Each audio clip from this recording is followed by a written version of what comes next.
sebagaimana qala Rasulullah sallallahu alaihi wasallam, fa innahu man ya'ish minkum ba'di fasayara ikhtilafan katsira fa 'alaikum bisunnati. Nabi sallallahu alaihi wasallam telah mengingatkan kepada kita bahwasannya siapa saja yang hidup setelah beliau lihat banyak Allah wasiatkan apa? Wasunnatul khulafa'il mahdiyyin ar-rasyidin. Maka kalian hendaknya berpegang teguh kepada sunnahku dan sunnah-sunnah khulafa' ar-rasyidin al-mahdiyyin. Tamassaku biha wa 'addu 'alaiha bin nawajid. Berpegang teguhlah kepada sunnahku wa 'addu 'alaiha bin nawajid, dan gigitlah dengan gigi geraham kalian. Wa iyyakum wa muhdatsatil umur, dan jauhilah dari kalian perkara-perkara yang baru di dalam kullu muhdatsat. Nah, sesungguhnya sesuatu yang baru di dalam agama bid'ah. Kullu bid'ah, setiap yang bid'ah pastikan.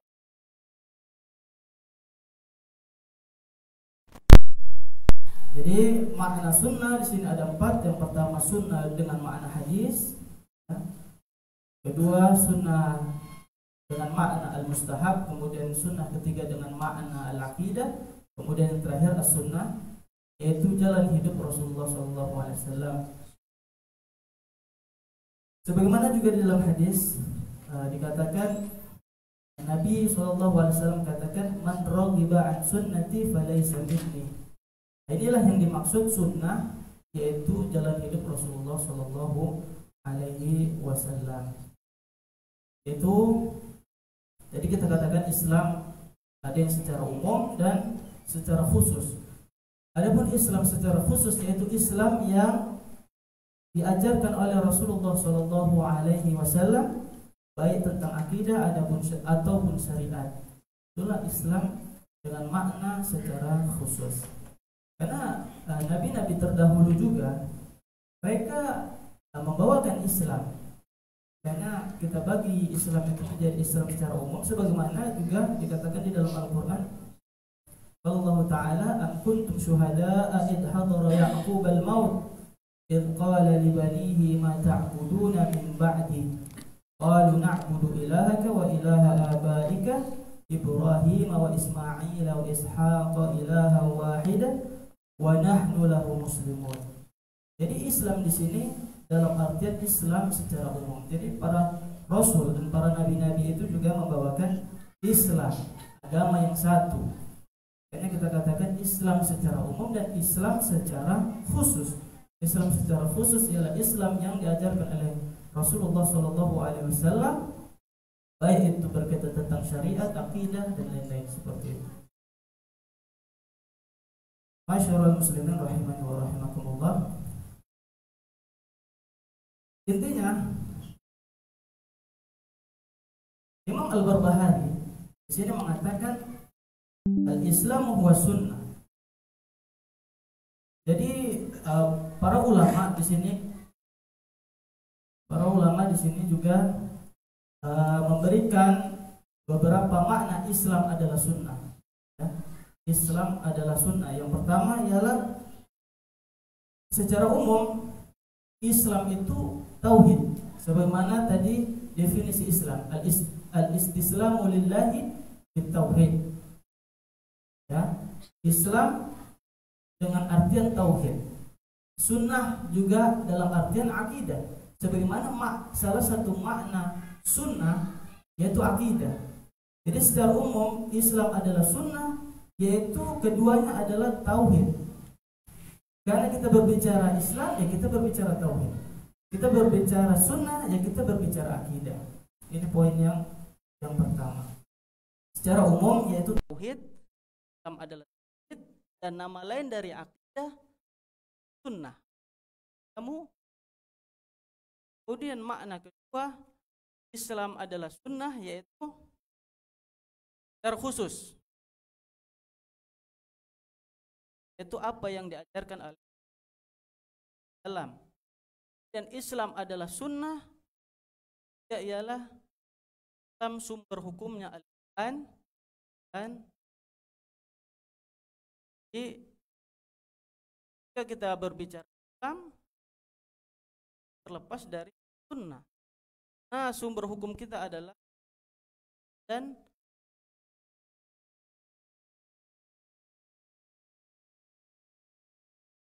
ada 4 fungsi terhadap Al-Quran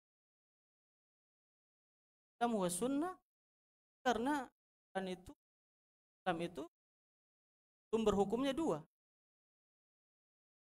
Sunnah itu 4 fungsi, hadis memiliki 4 fungsi terhadap Al-Quran. Pertama ialah menjelaskan apa yang belum jelas di dalam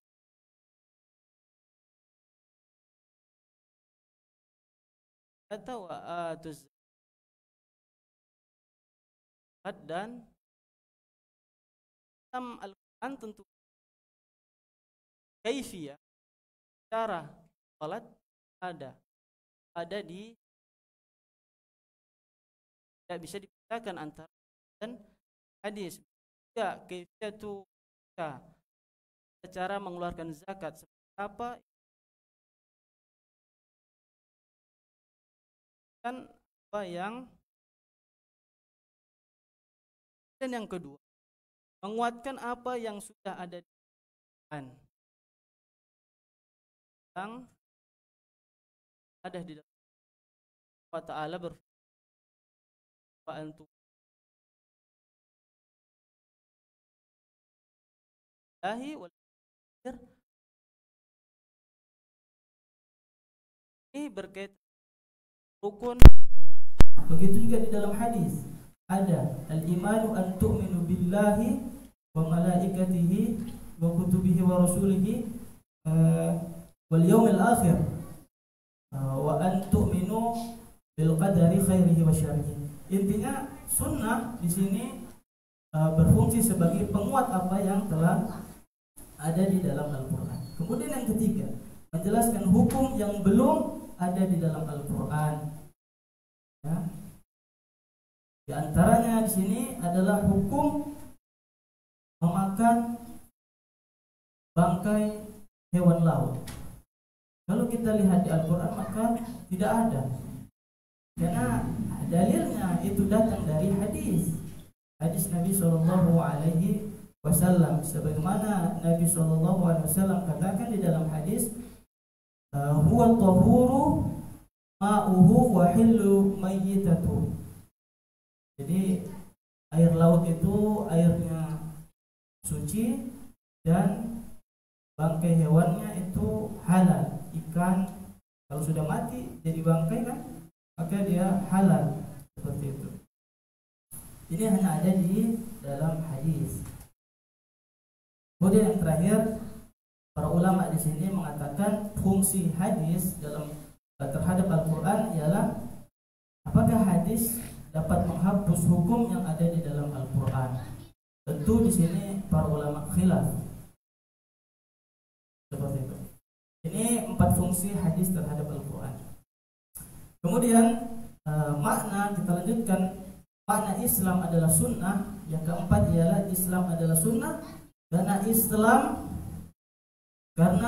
Islam itu tergambarkan dari 2 kalimat syahadat. Jadi seseorang itu tidak bisa masuk Islam hanya mengucapkan asyhadu alla ilaha illallah. Nah, disinilah sunnah berperan.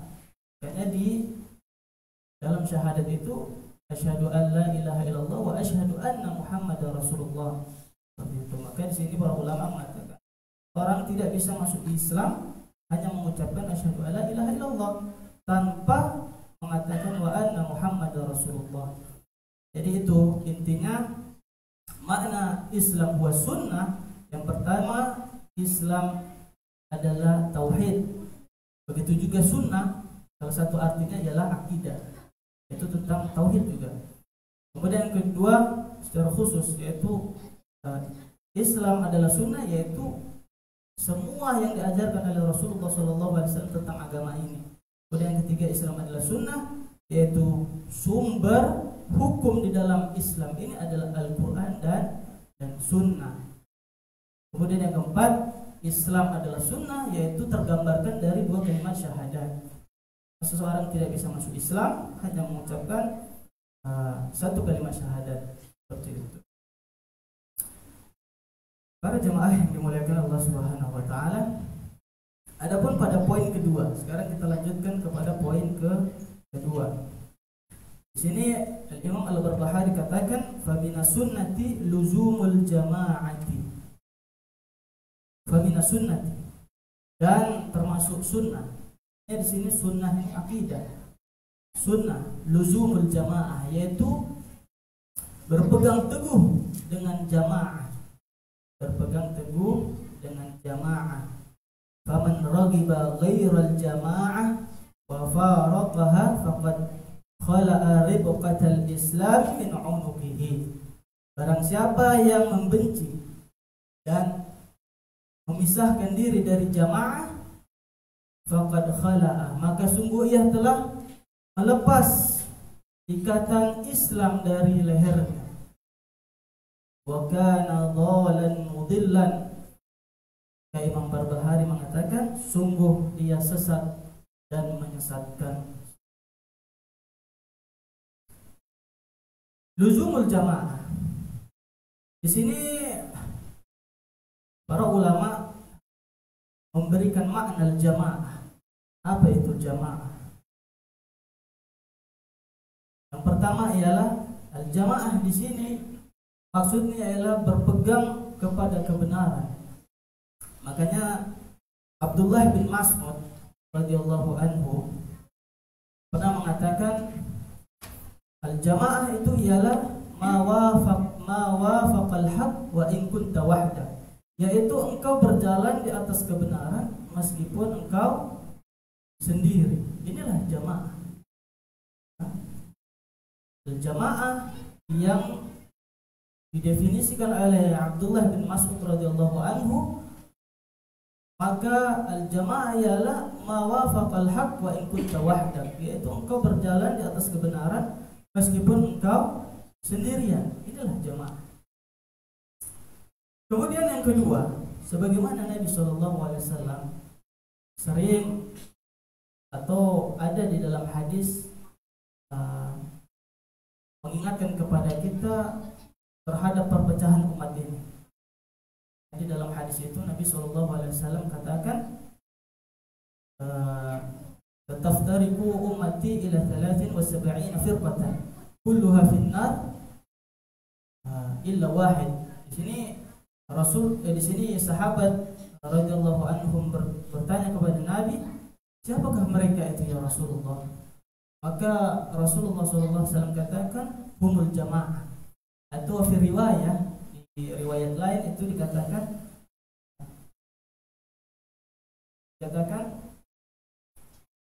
ma'ana alaihi wa ashabi, yaitu mereka yang mengikuti aku dan para sahabatku. Kalau kita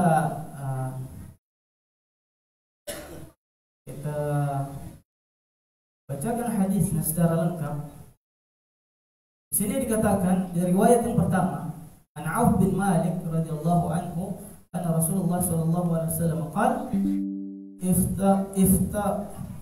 iftaraqatil yahudu ala ihda wahidatun fil jannah kuna fin. Orang Yahudi dah belah menjadi firqah, golongan, dan satu yang surga. Wa sabquna fin nar. Waftaraqatin nasara ala sanataini wa 70 golongan, satu di surga dan 71-nya nanti di neraka, seperti itu. Begitu juga umat Islam, waladhi nafsu Muhammadin biyadi. Di sini Nabi SAW katakan, lataftariqanna ummati ala 73 firqatan wahidatun fil jannah wa 72 fil nar. Di sini Nabi SAW katakan bahwasanya umat Islam ini nanti akan terpecah menjadi 73 golongan, satu di surga dan 72 di neraka. Qila ya Rasulullah manhum? Para sahabat mengatakan, siapa mereka itu ya Rasulullah? Qala al-jama'atu. Jadi Nabi katakan al-jama'atu, yaitu mereka yang berpegang teguh kepada al-jama'ah, jama'atul muslimin. Kalau di hadis yang diriwayatkan oleh Imam At-Tirmidzi, qala Nabi sallallahu alaihi wasallam, wa taftariqu ummati ala 73 millatan kulluhum finnar illa millatan wahidatan. Qalu man hiya ya Rasulullah? Qala ma ana alaihi wa ashabi. Jadi makna pertama, al-jamaah ialah berpegang kepada kebenaran. Sebagaimana yang dikatakan Abdullah bin Mas'ud, ma wafaqal haqq wa in kunta wahda. Ini yang pertama. Dan yang kedua yaitu al-jamaah ialah mengikuti jalannya Rasulullah sallallahu alaihi wasallam dan para sahabat. Tentunya antara poin pertama dengan poin kedua ini tidak ada yang bertentangan. Ketika kita berpegang teguh kepada kebenaran, tentunya kita mengikuti siapa? Ikuti Rasulullah SAW dan para sahabatnya. Karena tolak ukurnya di situ. Karena mereka lah generasi terbaik umat ini. Sebagaimana di dalam hadis juga dikatakan, khairun nasi qarni tsumma alladziina yalunahum tsumma alladziina yalunahum. Sebaik-baik generasi ialah generasiku, kemudian generasi selanjutnya dan generasi selanjutnya, seperti itu. Kemudian yang ketiga, makna jamaah di sini ialah jamaatul muslimin, ya. Jamaah muslimin di bawah pemimpin kaum muslimin. Ya. Jamaah di sini diartikan sebagai jamaah muslimin di bawah pemimpin kaum muslimin, seperti itu. Dan di dalam hadis Nabi sallallahu alaihi wasallam katakan, fa innahu laisa ahadun yufariqul jama'ata shibran fayamutu illa mata mayyitatan jahiliyatan. Tidaklah seseorang memisahkan dirinya dari jamaah, maka ketika ia mati, mata mayyitatan jahiliyatan, maka ia akan mati dalam keadaan jahiliyah. Ini sebagaimana datang dari hadis Nabi sallallahu alaihi wasallam. Jadi kaitannya ialah, kalau ini makna al-jamaah ada tiga. Yang pertama berpegang teguh kepada kebenaran, yang kedua mengikuti jalannya Rasulullah sallallahu alaihi wasallam dan para sahabat, yang ketiga jamaatul muslimin di bawah pemimpin kaum muslimin. Yang mana kita itu tidak boleh keluar dari jamaah. Tentunya ketika kita berpegang teguh kepada kebenaran, yaitu tolak ukurnya kita mengikuti Rasulullah SAW dan para sahabat. Dan ketika kita mengikuti para sahabat dan mengikuti Rasulullah SAW, tentu kita tidak akan keluar dari al-jamaah. Sebagaimana ini akan diingatkan oleh Nabi, siapa yang keluar dari jamaah, shibron, satu jengkal. Sini dikatakan shibron, satu jengkal. Fayamutu illa mata mayyitatan jahiliyatan. Maka dia akan mati dalam keadaan jahiliyah. Para jamaah yang dimuliakan Allah Subhanahu wa taala, ini makna jamaah yang disebutkan oleh Imam Al-Barbahari dalam poin kedua tersebut. Di antara sunnah, yaitu aqidah ahlu sunnah wal jamaah, adalah berpegang teguh kepada al-jamaah. Maka nanti di poin ketiga dijelaskan siapa al-jamaah ini. Maka di poin ketiga nanti kita akan ketahui siapa al-jamaah ini sebenarnya. Jamaah di sini dikatakan oleh Imam Al-Barbahari. Pada poin ketiga ini, wal asasul ladzi tubna alaihi al-jamaah. Adapun pondasi, asas yang dibangun di atas jamaah, wahum, adapun mereka ialah ashabu Muhammad sallallahu alaihi wasallam. Yaitu jamaah itu ialah para sahabat Nabi sallallahu alaihi wasallam rahimahum ajma'in. Wahum ahlu sunnah wal jamaah. Jadi pondasi al-jamaah itu ialah ashabun Nabi, ashabu Muhammad sallallahu alaihi wasallam. Jadi kalau kita bercerita tentang al-jamaah, ahlu sunnah wal jamaah, siapa mereka ahlu sunnah wal jamaah? Maka Imam Al-Barbahari katakan di sini, ahlu sunnah wal jamaah yaitu mereka para sahabat Nabi Muhammad sallallahu alaihi wasallam. Wa hum ashabu Muhammadin sallallahu alaihi wasallam.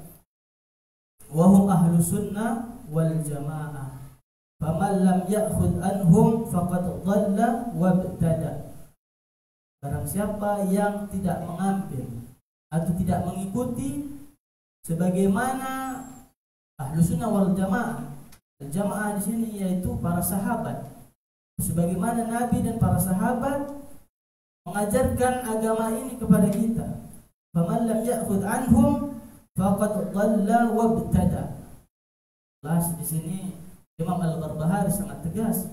Barang siapa yang tidak mengikuti apa yang dibawakan oleh Muhammad sallallahu alaihi wasallam dan para sahabat, maka pasti dia dhallun faqad dhalla wa ibtada. Pasti dia akan sesat dan dia akan melakukan amalan-amalan bid'ah, berbuat bid'ah. Wa kullu bid'atin dhalalah, dan sungguh setiap yang namanya bid'ah itu pasti sesat. Wa dhalalatu wa ahluha finnar, dan yang namanya kesesatan itu dan pelakunya akan di neraka. Masyaallah muslimin rahimani wa rahimakumullah.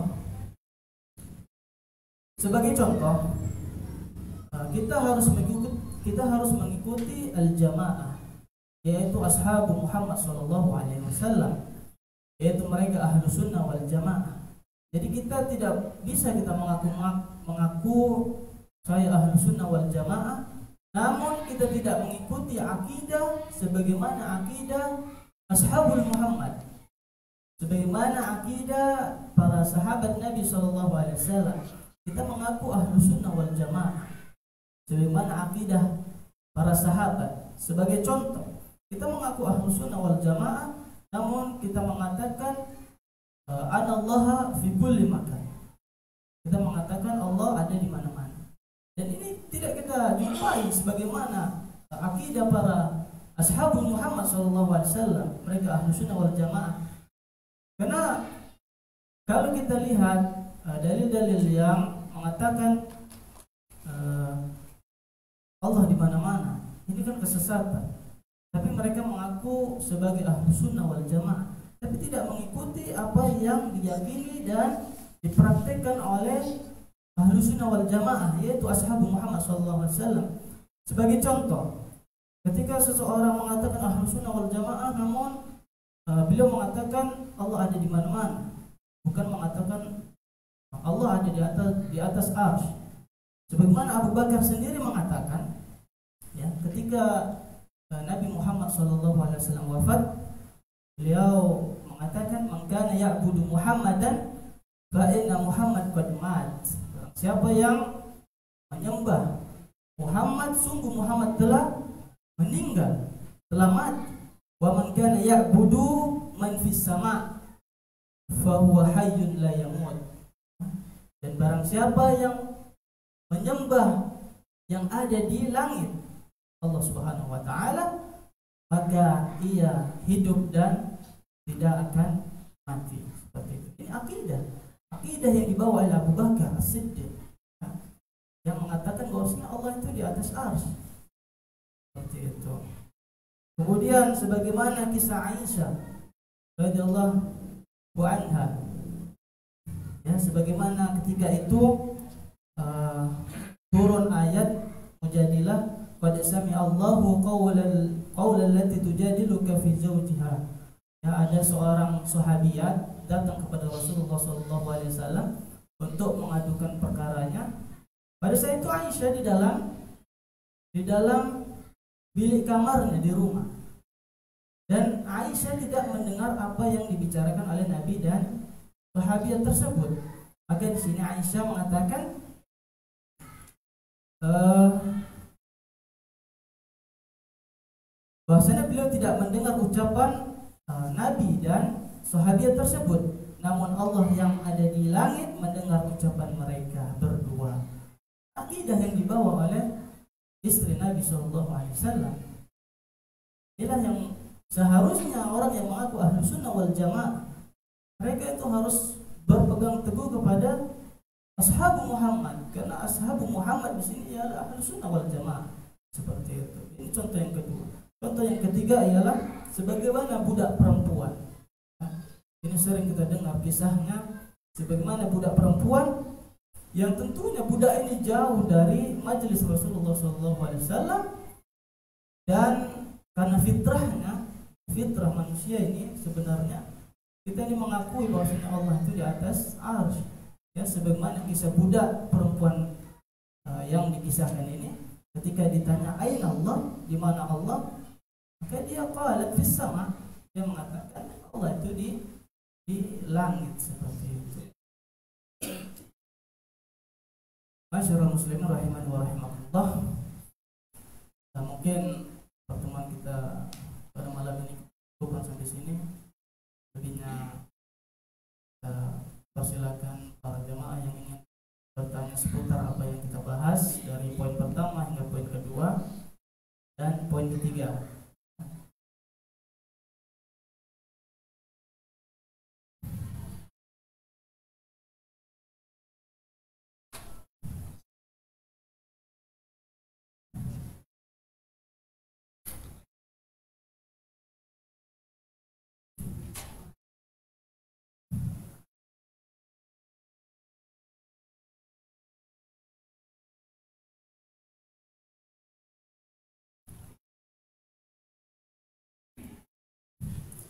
Intinya pada pembahasan kita ini, kita harus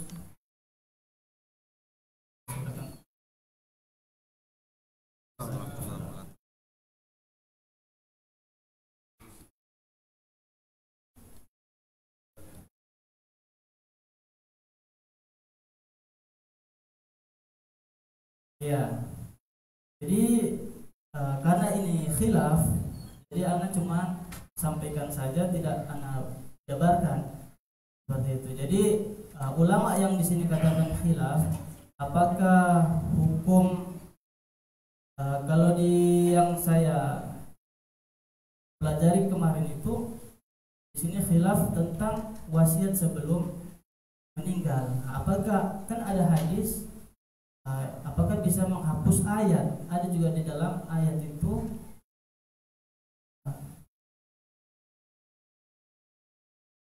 mana ayatnya? Ada di dalam Al-Baqarah kalau tidak salah. Terus ada hadis juga yang berkaitan tentang wasiat.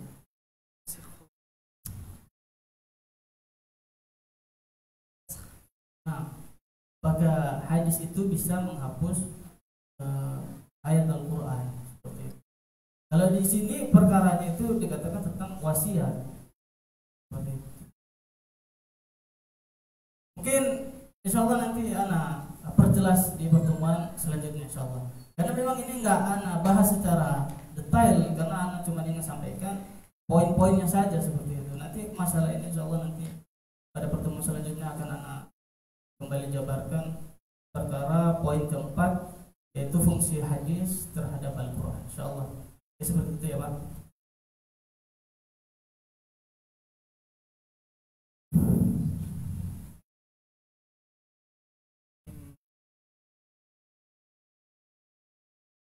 Ada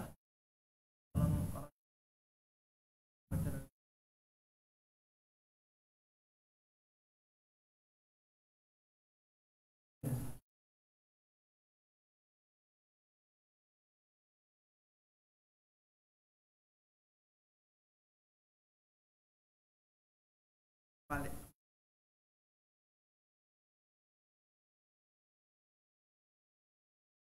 Ya, tentunya bid'ah ala haddil kufri, ya, bid'ah yang bisa membawa kepada kekufuran.